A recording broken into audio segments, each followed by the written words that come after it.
भगवद गीता में सनातन धर्म की नीतियों का स्पष्ट वर्णन है। गीता में 18 अध्याय और 700 श्लोक हैं। इसी ज्ञान रूपी महासागर की कुछ बूंदें सार के रूप में यहां प्रस्तुत की गई हैं। इन बूंदों को ग्रहण करके आप अपने जीवन को आशाओं से भरें और सुख एवं संपन्नता से परिपूर्ण जीवन जिएं। महाभारत के युद्ध के समय कुरुक्षेत्र की रणभूमि में भगवान श्री कृष्ण ने अर्जुन को जो उपदेश दिया है, उन्हीं उपदेशों का संकलन है श्रीमद् भगवद गीता। असल में यह उपदेशों का संकलन प्रश्न और उत्तर के रूप में है। अर्जुन कई प्रश्नवाचक चिन्हों के भंवर में फंसे हुए होते हैं और भगवान श्री कृष्ण इन्हीं प्रश्नों का उत्तर देते हुए अर्जुन को इस चक्रव्यूह से बाहर निकालते हैं। भगवद गीता ही है जो आधुनिक युग में समस्याओं से घिरे हुए मनुष्य को एक कर्मशील जीवन जीने के लिए प्रेरित करती है। गीता ऐसे प्रेरणादायक संदेशों का महासागर है जो जीवन से निराश मनुष्य को आशाओं से भर देती है। ठीक उसी प्रकार जिस प्रकार भगवान श्री कृष्ण ने अर्जुन की निराशाओं को दूर किया और उसे युद्ध लड़ने के लिए प्रेरित किया। आज की इस भागती दौड़ती जिंदगी में मानव को, उसके मन को, उसकी आत्मा को अगर कोई शांत, स्थिर और प्रसन्नचित रख सकता है तो वह है श्रीमद् भगवद गीता। अब ध्यान से सुने भगवद गीता से जुड़ी हुई महत्वपूर्ण बातें। कर्म मुझे बांधता नहीं, क्योंकि मुझे कर्म के प्रतिफल की कोई इच्छा नहीं। जिस प्रकार अग्नि स्वर्ण को परखती है, उसी प्रकार संकट वीर पुरुषों को समय से पहले और भाग्य से अधिक कभी किसी को कुछ नहीं मिलता है। कर्म के बिना फल की अभिलाषा करना व्यक्ति की सबसे बड़ी मूर्खता है। यह सृष्टि कर्म क्षेत्र है, बिना कर्म किए यहां कुछ भी हासिल नहीं हो सकता। जो मन को नियंत्रित नहीं करते, उनके लिए वह शत्रु के समान कार्य करता है। जो दान बिना सत्कार के कुपात्र को दिया जाता है, वह तमस दान कहलाता है। अपने अनिवार्य कार्य करो, क्योंकि वास्तव में कार्य करना निष्क्रियता से बेहतर है। सदैव संदेह करने वाले व्यक्ति के लिए प्रसन्नता ना इस लोक में है, ना ही कहीं और। फल की अभिलाषा छोड़कर कर्म करने वाला पुरुष ही अपने जीवन को सफल बनाता है। जो हुआ वह अच्छा हुआ, जो हो रहा है वह अच्छा हो रहा है, जो होगा वो भी अच्छा ही होगा। मेरा तेरा, छोटा बड़ा, अपना पराया मन से मिटा दो, फिर सब तुम्हारा है और तुम सबके हो। मन की गतिविधियों, होश, श्वास और भावनाओं के माध्यम से भगवान की शक्ति सदा तुम्हारे साथ है। धरती पर जिस प्रकार मौसम में बदलाव आता है, उसी प्रकार जीवन में भी सुख दुख आता जाता रहता है। लोग आपके अपमान के बारे में हमेशा बात करेंगे। सम्मानित व्यक्ति के लिए अपमान मृत्यु से भी बदतर है।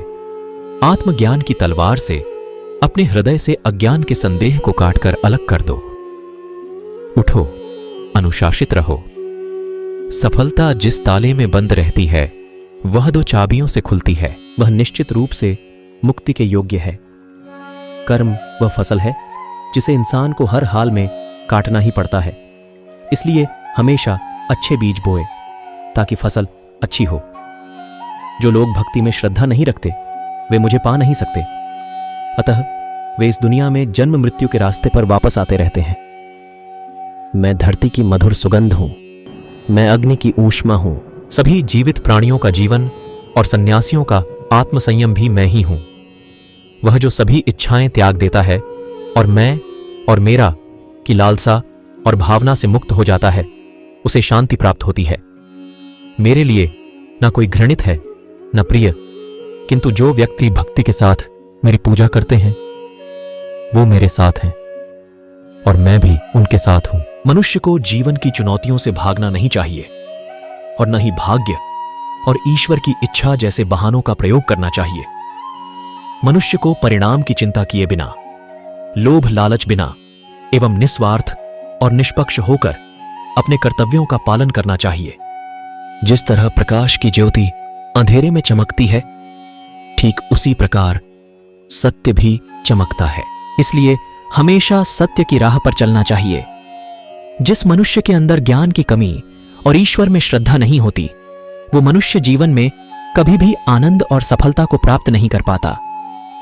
जब जब इस धरती पर पाप, अहंकार और अधर्म बढ़ेगा तो उसका विनाश कर धर्म की पुण्य स्थापना करने हेतु मैं अवश्य अवतार लेता रहूंगा।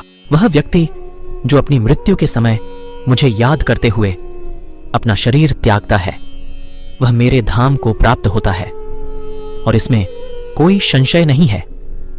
जन्म लेने वाले के लिए मृत्यु उतनी ही निश्चित है जितना कि मृत होने वाले के लिए जन्म लेना। इसलिए जो अपरिहार्य है उस पर शोक मत करो। वह जो वास्तविकता में मेरे उत्कृष्ट जन्म और गतिविधियों को समझता है, वह शरीर त्यागने के बाद पुनः जन्म नहीं लेता और मेरे धाम को प्राप्त होता है। जो होने वाला है वो होकर ही रहता है और जो नहीं होने वाला वह कभी नहीं होता। ऐसा निश्चय जिनकी बुद्धि में होता है उन्हें चिंता कभी नहीं सताती है। अपने परम भक्तों जो हमेशा मेरा स्मरण या एक चित्त मन से मेरा पूजन करते हैं, मैं व्यक्तिगत रूप से उनके कल्याण का उत्तरदायित्व लेता हूं। जो कोई भी व्यक्ति जिस किसी भी देवता की पूजा विश्वास के साथ करने की इच्छा रखता है, मैं उस व्यक्ति का विश्वास उसी देवता में दृढ़ कर देता हूं। अच्छे कर्म करने के बावजूद भी लोग केवल आपकी बुराइयां ही याद रखेंगे। इसलिए लोग क्या कहते हैं, इस पर ध्यान मत दो, तुम अपना कर्म करते रहो। मानव कल्याण ही भगवत गीता का प्रमुख उद्देश्य है। इसलिए मनुष्य को अपने कर्तव्यों का पालन करते समय मानव कल्याण को प्राथमिकता देना चाहिए। इतिहास कहता है कि कल सुख था, विज्ञान कहता है कि कल सुख होगा, लेकिन धर्म कहता है कि अगर मन सच्चा और दिल अच्छा हो तो हर रोज सुख होगा। क्रोध से भ्रम पैदा होता है, भ्रम से बुद्धि व्यग्र होती है। जब बुद्धि व्यग्र होती है तब तर्क नष्ट हो जाता है। जब तर्क नष्ट होता है तब व्यक्ति का पतन हो जाता है। अपने आप को ईश्वर के प्रति समर्पित कर दो, यही सबसे बड़ा सहारा है। जो कोई भी इस सहारे को पहचान गया है वह डर, चिंता और दुखों से आजाद रहता है। मनुष्य को अपने कर्मों के संभावित परिणामों से प्राप्त होने वाली विजय या पराजय, लाभ या हानि, प्रसन्नता या दुख इत्यादि के बारे में सोचकर चिंता से ग्रसित नहीं होना चाहिए।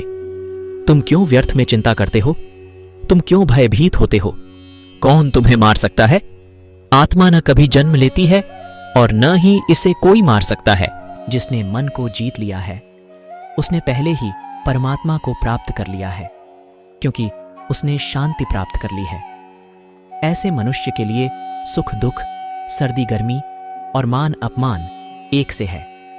श्रेष्ठ पुरुष को सदैव अपने पद और गरिमा के अनुरूप कार्य करने चाहिए, क्योंकि श्रेष्ठ पुरुष जैसा व्यवहार करेंगे। मनुष्य का मन इंद्रियों के चक्रव्यूह के कारण भ्रमित रहता है, जो वासना, लालच, आलस्य जैसी बुरी आदतों से ग्रसित हो जाता है। इसलिए मनुष्य का अपने मन एवं आत्मा पर पूर्ण नियंत्रण होना चाहिए। मनुष्य को अपने धर्म के अनुसार कर्म करना चाहिए, जैसे विद्यार्थी का धर्म विद्या प्राप्त करना, सैनिक का धर्म देश की रक्षा करना आदि। तो इन्हीं आदर्शों के अनुरूप सामान्य पुरुष भी वैसा ही व्यवहार करेंगे। युक्ताहार विहारस्य युक्त चेष्टस्य कर्मसु युक्त स्वप्नावबोधस्य योगो भवतिदु। अर्थात जो खाने, सोने, आमोद प्रमोद तथा काम करने की आदतों में नियमित रहता है, वह योगाभ्यास द्वारा समस्त भौतिक क्लेशों को नष्ट कर सकता है।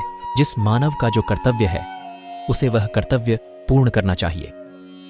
मैं सभी प्राणियों को एक समान रूप से देखता हूं।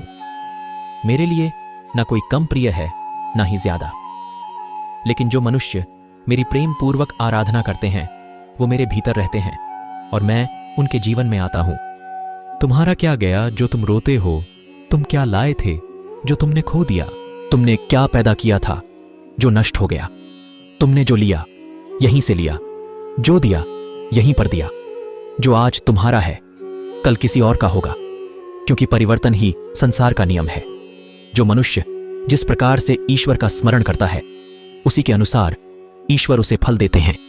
कंस ने श्री कृष्ण को सदैव मृत्यु के लिए स्मरण किया तो श्री कृष्ण ने भी कंस को मृत्यु प्रदान की। अतः परमात्मा को उसी रूप में स्मरण करना चाहिए जिस रूप में मानव उन्हें पाना चाहता है। असंशयम महाबाहो मनो दुर्निग्रहम चलम अभ्यासेन तु कौन्तेय वैराग्येण च गृह्यते, अर्थात हे महाबाहो, संदेह मन चंचल और कठिनता से वश में होने वाला है, परंतु हे कुंती पुत्र, उसे अभ्यास और वैराग्य के द्वारा वश में किया जा सकता है। ऐसे ही मोटिवेशनल वीडियो देखने के लिए चैनल को सब्सक्राइब जरूर करें। धन्यवाद।